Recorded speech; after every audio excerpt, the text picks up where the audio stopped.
Hello and welcome to It's Lit Terrary.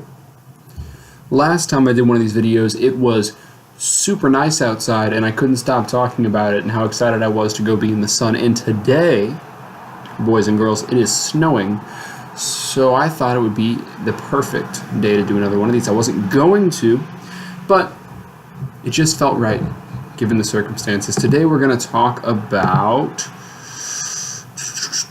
What are we going to talk about today? We're going to talk about hyperbole. Hyperbole, if you do not know, and it's okay if you don't know, is an exaggerated statement. So if I were to say, take my hand for example, my fingers are so bony.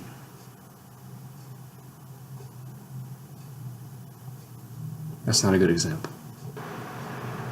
It would not be a hyperbole for me to say, I have bony fingers.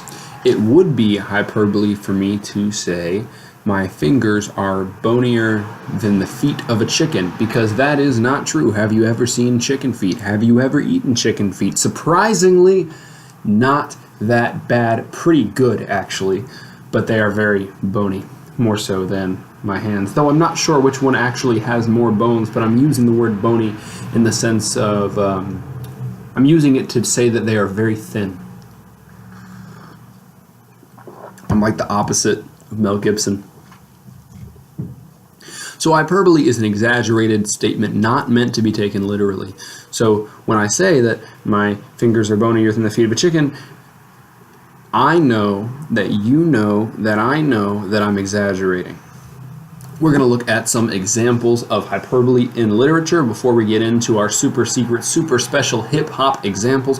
The first one we're going to look at is from The Adventures of Pinocchio. There's no special book today. I'm just going to read it from my laptop like a tool. He cried all night, and dawn found him still there, though his tears had dried and only hard, dry sobs shook his wooden frame. But these were so loud that they could be heard by the faraway hills. Now maybe, just maybe, his cries were so loud that they could be heard from the faraway hills, but our author, we cannot say for sure, resided on those hills. But this is not even the hyperbole that we are looking for in this example. This is just something I am speculating about. The real hyperbole here is, and dawn found him still there, though his tears had dried and only hard, dry sobs shook his wooden frame. He cried so much his tears dried. Now this is a beautiful, perfect way of describing that experience, because I don't know if you have, I certainly have cried until I couldn't cry anymore and tears wouldn't come out of my eyes, but that doesn't mean that my tears themselves were drying. It just means that I couldn't cry anymore because I'd already cried too much. And he probably also did not actually cry all night. There was probably like maybe like a snack break in there somewhere, you know? When I stay up all night crying, there's at least 3 instances in which I get up. I get up once to make a peanut butter and jelly sandwich. I get up a second time to relieve myself of that peanut butter and jelly sandwich that my body so readily rejects at 2 in the morning. And I get up a third time just to make sure I'm still alive. Our second literary example comes from Macbeth by William Shakespeare. This is from Act 2, Scene 2 of Macbeth. Neptune's ocean, wash this blood. Clean from my hand? No. This my hand will rather. The multitudinous seas incarnadine, making the green one red. In this example, and it's hard to read because it's Shakespeare, Macbeth, the tragic hero of the story, feels the unbearable prick of his conscience after killing the king. If you didn't know he killed the king, I'm sorry, that was spoiler alert. I'll put a spoiler alert in the video before, but it's okay. He regrets this and believes that even the oceans of the greatest magnitude cannot wash the blood of the king he murdered off of his hands. Bony fingers. We can see the effective use of hyperboles in the given lines. He is so upset about what he has done, he is using hyperbole to describe his own wickedness. Now it is time, now that you've gotten your historic literature examples, to get our hip-hop examples flowing. Our first example comes from Kanye West on the album Yeezus. The lyric we are using is, Quote, I am a god, unquote.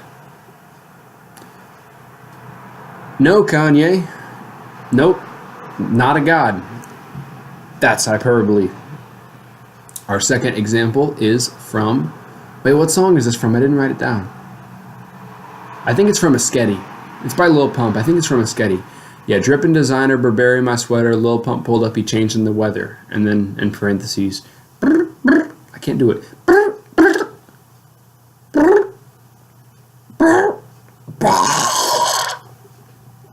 Lil Pump is referring to his ice, his diamonds. If you're not familiar with rap speak, his jewelry is so froze that when he... Sorry, my seat needed to move. His jewelry is so froze that when he arrives, the weather changes, getting immediately colder. Let's read it again. Drippin' designer, Burberry my sweater, Lil Pump pulled up, he changed in the weather. So his ice is so froze that as soon as he pulls up, it starts snowing like it is outside right now. Is Lil Pump in my town? Lil Pump, you out there? Is that why that's happening? Another interpretation, another possible interpretation of this line is that Lil Pump also is a god, like Kanye. Now our third example is from Gucci Mane. The lyric is a ounce. I know it's not, this is an English show, but that's what the lyric says. A ounce of what I smoke costs double your mortgage, from the album Play Me Some Pimpin'. Now, according to Realtor Magazine, the national average for a home loan is $222,261 with a $1,061 average monthly payment for a 30-year mortgage at 4%. Last time I checked, even OG Kush and Granddaddy Purple were not hitting for that much an ounce. Gucci, your weed man is ripping you off. Now, our final example comes from Lil B. I don't have it written down because I wasn't even going to include it, but it's been stuck in my head. I don't know what song it's from. The lyric is, I am Miley Cyrus. This is worse than Kanye saying he's God. Oh, there's another one that I thought of. It's kind of a runner-up, because I don't know if this is hyperbole or not. This is kind of a runner-up to the lesson. Tyler, the Creator, in I don't know what song, because it's just in my head. Why am I even looking at the screen? I'm just close the tab. Once said, I'm awesome, and I dolphins. Now, I don't know if that's hyperbole or not. Because, he's saying he does dolphins because he's so awesome. And I know he doesn't, but I don't know how those two things are related. Like, I'd rather he just not dolphins. I don't know. Anyways, that's going to do it for today. Stay tuned for more episodes of It's Lit Terrari. More coming soon. I'm going to try to do these pretty consistently, probably like once a week. And I think they're a lot of fun to make. I think it's good practice for me as an educator. I think it's helpful to some people. I've gotten a couple comments, people saying that it helped them on their homework, and that's all I'm trying to do. So, subscribe if you want to. Love you. Bye.